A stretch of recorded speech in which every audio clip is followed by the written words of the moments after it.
This morning we had a little bit of a confusion around the weekly license plate numbers in China.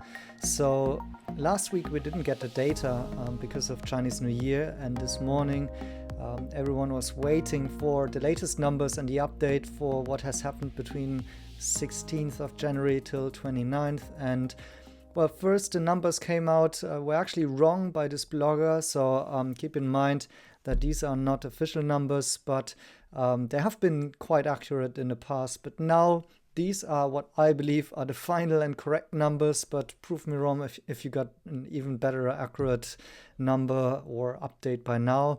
So what is interesting here is, and I highlighted that one to begin with in green, are the companies that have been doing well during the special time, the Chinese New Year, where actually not many people are actually thinking about either buying or receiving their car or getting a delivery or going to the office and register their car, right? So that was during this time. And I've highlighted in green both Li Auto, which by the way is not a full battery electric vehicle, I should emphasize again, as well as NIO here in green, because they are better numbers than in the previous period, which of course is a shorter period, but ultimately these numbers came in low industry-wide because of the Chinese New Year, obviously. So for example, BYD, by the way, also not all of those cars in these numbers are battery electric vehicles. 29,000 here, or close to 30,000 actually. So that's lower than the second week and the first week of January. For Tesla, it is a high number, I should say, 10,000 or 11,000, a little bit lower than the second week. That was actually the first week after the big rebates. What is it now, the second price cut by Tesla, or is it already the third? I can't remember. But anyways, a big up from the other week where it was already down a little bit. So that is unusual. I mentioned before in my video that I think, I wouldn't be surprised if Tesla numbers in the beginning of the quarter are not looking that great, because usually they're sending lots of ships overseas. Maybe Giga Berlin is kicking in now and, is doing all the work for Europe. But anyways, you can see here from this number already and the week before that they are prioritizing now Chinese mainland, possibly also to please Wall Street, to be honest. Then Li Auto doing exceptionally well here, and NIO, in my point of view, doing quite well here.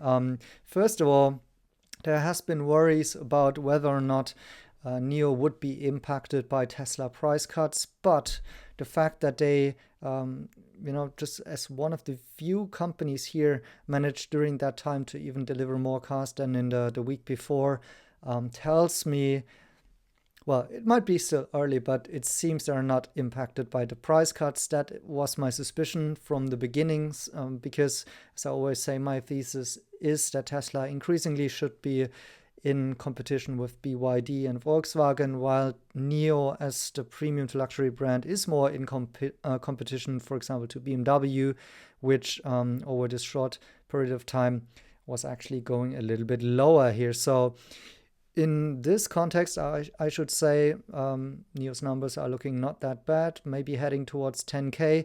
As I was also initially saying in my last videos, expecting a slow January and slow Q1 in general.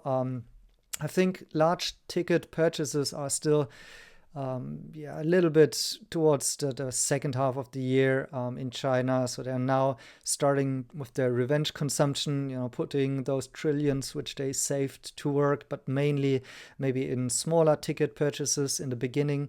So I would say the Alibabas and the JDs and so on, they are rallying for a reason right now, because of course that's the first thing that you go back after being locked up and buy. And then for really large tickets like the premium to luxury segment like NIO, I should say this may rather happen with the seasonality kicking in again towards summer, and also when there's more confidence, like a couple of months of new income and when people feel safe for spending.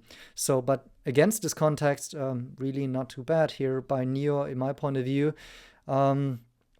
Despite, or on the contrary, I should say, XPeng here is not doing well at all. Today it's up, as I'm watching here, 7.5%. I really have to shake my head, because those numbers have been a missile really the last couple of weeks and months. There is no turnaround by today, by now, or even the last couple of weeks and months. XPeng really should be selling as many cars, or doubled as many cars. I should be more correct than NIO, given how low priced the cars are, how low their margins are. So even here also, showing a decline during CNY. I don't know what's up with this company. Luckily, they are very well capitalized, so they might be able to have 2-3 shots at changing their strategy, possibly impacted by Tesla price cuts there, I should say. And by the way, also maybe BYD a little bit, because if I'm looking at this, even lower numbers here than in the first week. We're not used to such a little bit of sluggishness here in BYD. I mean, it's possibly too early to call the shots here, whether or not that's really an impact of the price wars so far. We'll see.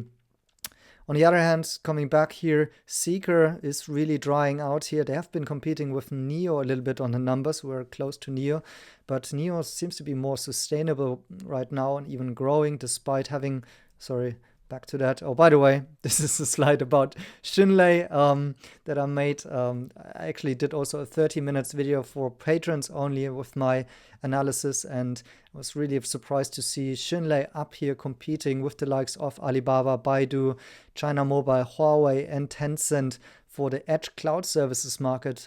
So this was a study done by IDC. So Xunlei ranks number 4 in edge cloud, in edge public cloud services in China in 2021. That's a market with a CAGR of 35%. So this is quite interesting, especially given Xunlei is trading at a 0.48 price to book ratio. So imagine that, you see this small cap here challenging all those big names. And Xunlei, they claim themselves having this hybrid P2P CDN that is 50% more cost efficient than their competitors. All right, I should say this is a little advertisement for my Patreon. If you want to join it, find the full video in there.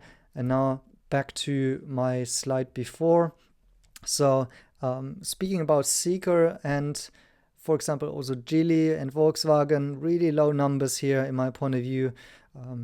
Volkswagen was not doing that great the entire time, essentially. Now we have the new CEO, Blume, at the headquarters in China. Will he change the strategy? We don't know. His last thing he said was he was not happy about how Diess handled the strategy before, making Volkswagen more of a tech company. Now trying to go back to the roots, back to the product, back to the car. I'm certainly skeptical about this, but let's see. Maybe it pays off.